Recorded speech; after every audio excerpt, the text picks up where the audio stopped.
We are now officially a few days into the National Western Stock Show, and we wanted to kind of check in on how things were going and also give you, the viewer, a couple of ideas. If maybe you were heading out there this weekend, the stock show runs all the way through the 22nd. That's also how long I'm keeping my Christmas lights up. And to talk more about everything stock show, I want to welcome in the president and CEO of the National Western Stock Show. That would be Mr. Paul Andrews. Paul, thanks so much for the time. We're a couple days in.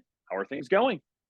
Well, they couldn't have been going any better than they are. We are at the strongest attendance levels we've ever been at in the history of this show in 117 years. Our first 4 days, three of the 4 days have been all-time records for each of those days. And boy, that's just a great pace. And people seem to be wanting to come out and embrace their Western heritage and have a little fun at Stock Show this year. So it's wonderful.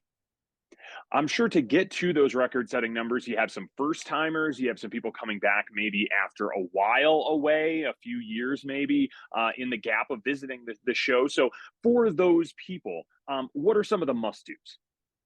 Boy, I'll tell you, most everybody that comes here to Denver, they want to see the world's best livestock. And we have 48 states loaded in livestock into our buildings around here. We call them the stockyards or the hill. So there are animals, the world's best animals all over this site. They're a must see. Rodeos are a must see here. Our horse shows are a must see. They're all wonderful to experience. And that's what most people come for when they come to stock show is either just to see the animals or attend our rodeo or attend some of our horse show activities. And and then some people also find out that we have some littler known events like the Extreme Dog Show. So if you just love dogs and you want to come see them, they perform for 2 days here this coming up weekend.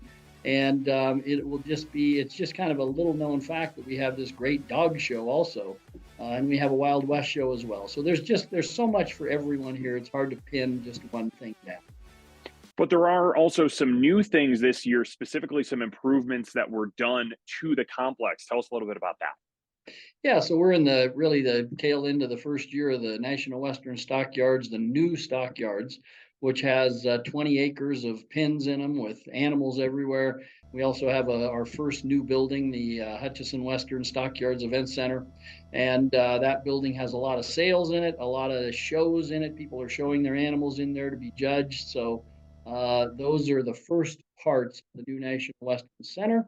And then we just broke ground on two other buildings with our partners, the new Legacy building, which will be a few years away, and same with the new Livestock Center. But there's plenty of the nostalgic stuff to come witness and some new stuff at the same time. All right. Well, we look forward to it. Again, the National Western Stock Show runs through the 22nd. Paul, thanks so much for the time. You bet. Thanks for having me, Jason.